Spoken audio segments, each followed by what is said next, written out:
So that's James's deck dinner today. It's a power bowl pizza with avocado, tomato, and pepper put on. And he's having a little mini birthday cake with kiwi and blueberries, and I'm going to have one too today because today's a special day. So there's the kiwis. I've put mine on top, arranged it a little bit differently. And I'm going to talk about the Mauritanian. The Monuments Men, Welcome to Moose Part, and Edge of 17. But first I'm going to read a poem, and I'm going to explain why it's a special day today. So, James isn't here yet, but that's okay. I don't know if he'd want to partake in this anyway. So, today is Silas's birthday, and you may wonder, well, who's Silas? And if you're following my blog, then you go, oh, well, she keeps mentioning a lot of Silas stories, so what's that about? Well, I was, I had a serious boyfriend, and we started dating when I was 15 going on 16, and we dated for quite a while, 13 and a half years, and his name was Silas, and he ended up dying. And he wasn't much older than me, just a couple years older than me, but he died, and whatever you want to think of me, I believe that he's with me. I believe that, like, I got the news because his sister came over one day, and after he died, and she wanted to tell me, because she didn't know. He'd been a recluse, I guess, after for quite some time, and she didn't know if anybody had cared, but she knew that he'd been corresponding with my sister, and so she asked, and whatever, and yeah, people would have cared. People did, but anyway, when she came over, I felt that she brought him over to me. So when I hugged her, somehow I got him. And I believe he's been with me this whole time. And when we were breaking up before he died, and when we were breaking up, he told me that he was writing poetry, and I thought, why are you writing poetry? Because he'd heard that James was a poet, and so I figured that's why. But honestly, I think James teaching me how to write poetry, and then me writing poetry, I think that he's actually wanting to write poetry too, Silas, and I think he's here, and every poem that I write, I think he has a part of it, and unfortunately these flies really want a part of this dinner. So I'm going to read a poem, which is a Silas story. I have a lot of them, and I'm gonna make a little wish for Silas's birthday. So his favorite color was teal, but I don't like teal, so I'm wearing aqua, and my favorite color is blue. So anyway, I'm going to make a little wish for a moment, and then I'm going to read this poem, and then I'll get on with the review. So.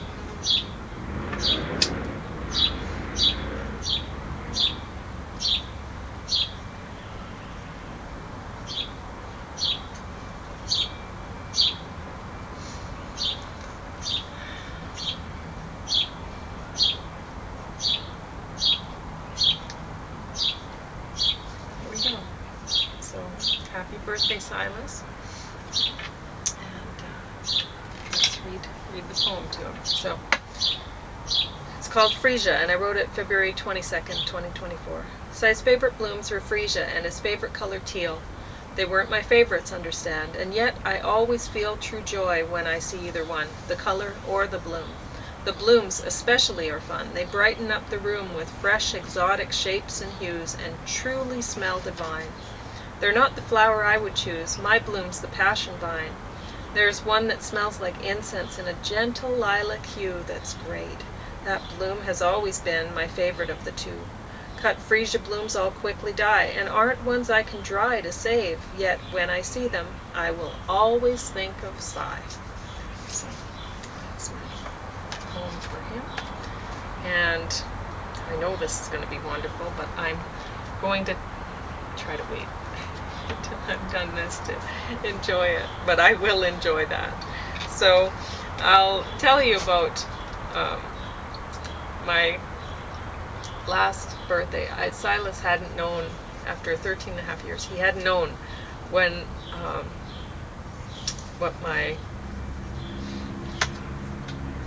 favorite birthday cake or whatever would be, and I must have told him 1,000 times. I guess I just thought that he knew, because I didn't like cake, but this is actually good cake. I liked angel food cake because my grandma used to make me angel food cake, and she'd put whipped cream and strawberries from her garden, and it was wonderful. She made the best angel food cake, and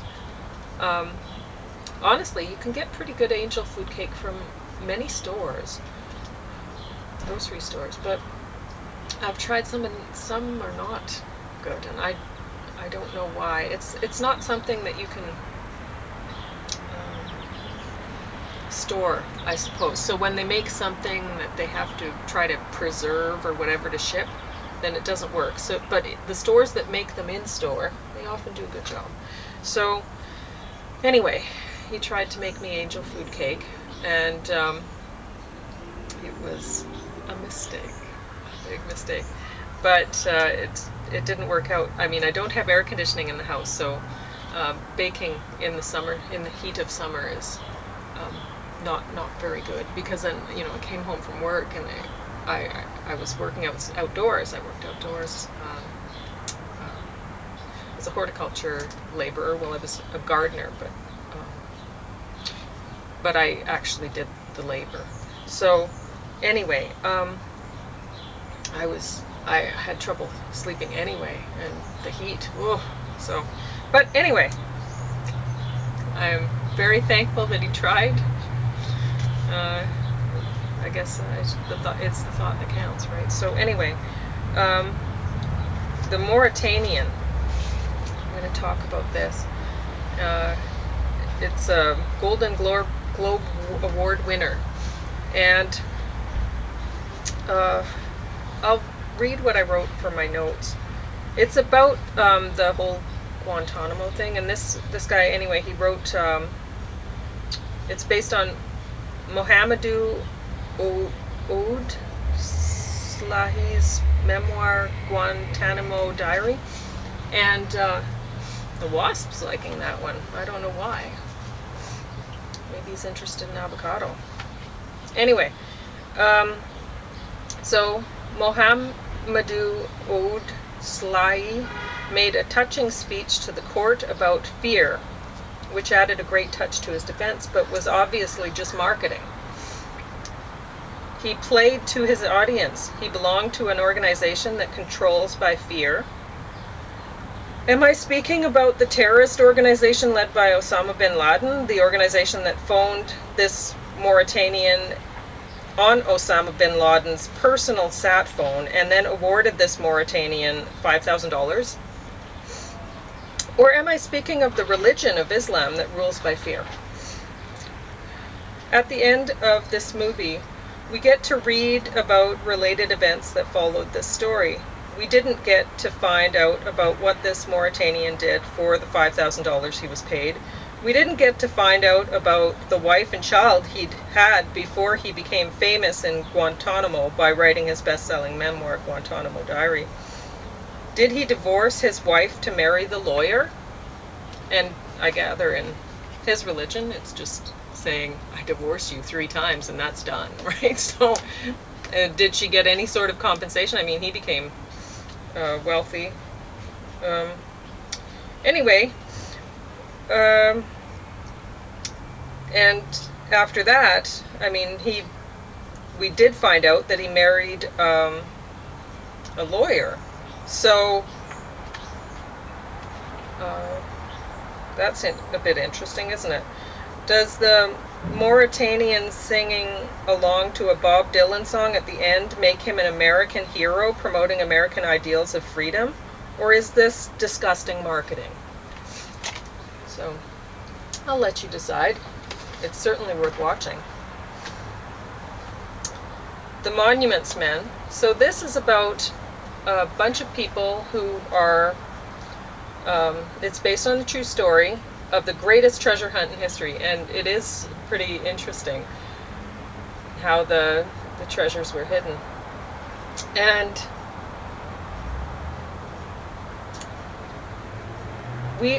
the way they make this movie, they're well, really, I suppose it's George Clooney's character. He's leading it, right? So I guess it's him more than anything that's marketing the whole trying to save the art from all these. Mostly it was from Jewish people. It was taken from Jewish people by the Germans. But they're marketing it as trying to save the art, right? But if you look at it, like the one military man at the end, he's saying, well, is saving this art worth the lives that were lost to save this art, or whatever, right? And Clooney thinks, yeah, it is, right? Or his character. And he wants them to go try to find the ones that are still missing. But anyway, they're marketing it as though they're saving this art. But the art wasn't being destroyed. It was being saved. Very carefully saved. So that's not really it, right? It's just marketing. You look at this and you're like, okay, well, I guess what it really is that art is worth a huge amount of money.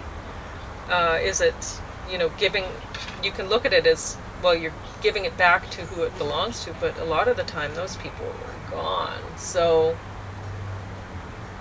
who gets the art, right? Who's it saved for? So anyway, interesting story to watch. Welcome to Mooseport. Mooseport.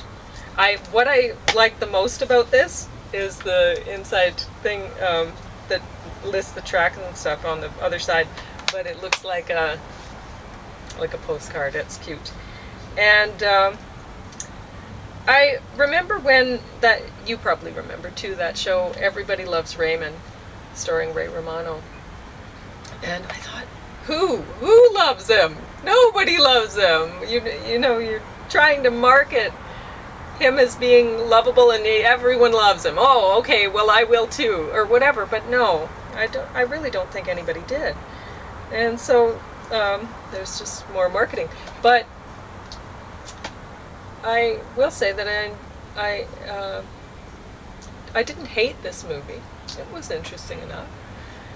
I wouldn't say that it was really a very funny comedy. I don't think Ray Romano is capable of that. But it was interesting enough to watch, I suppose. More interesting than I thought it would be. Edge of 17, bottom of the stack. Wow. Now,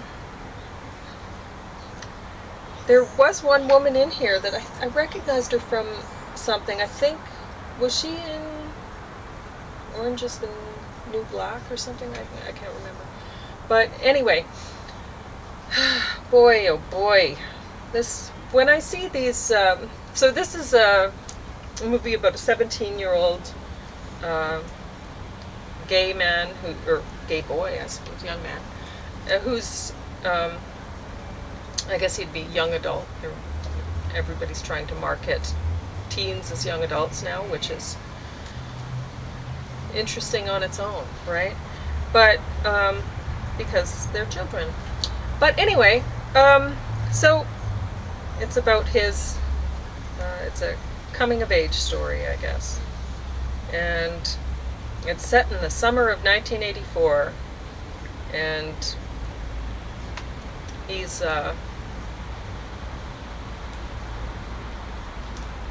becoming very active in the gay community, in his town, in his city, whatever.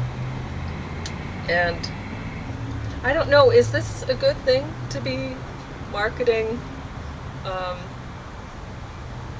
gay people as being really promiscuous? Honestly? I don't know. Anyway, the movie is not good. Not worth watching. So, really, I don't know. I would say the top one is a for sure see. And the Monuments Men really is quite disappointing, considering there's so much talent there. But it's still important to know about. So anyway, that's how I feel about this. And I guess I'm not going to eat in front of the camera. I'm just going to turn it off. And I guess James hasn't shown up yet, but I think Silas would really like that I made this birthday meal for James, because James really loves pizza, and so did Silas. They both have the same favorite foods, and they actually have a lot of things in common, although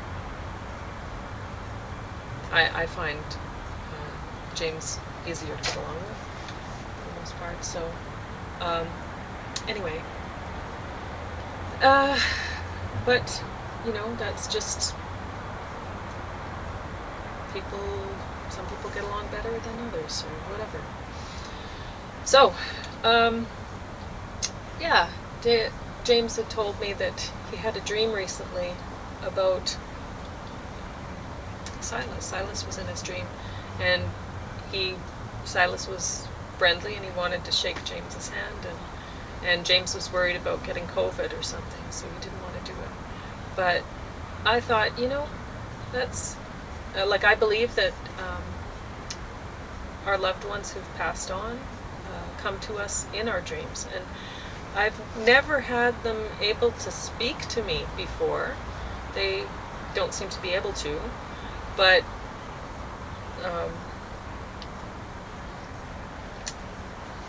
they're always there. And generally I say, oh, you're not supposed to be here, or whatever, because my sleeping self recognizes that they're not a part of my life anymore. But anyway, so James feels the same way, I think, about people in dreams. So the fact that Silas came to James, and I think he was, I told James, I think he was thankful that James taught me poetry and how to write poetry, and I think Silas respects James and thinks that he's a good part of my life, and is glad that I'm here, and that he's here with me, that James is here with me. Anyway, so yeah, maybe James will make a wish for Silas later today too. But anyway,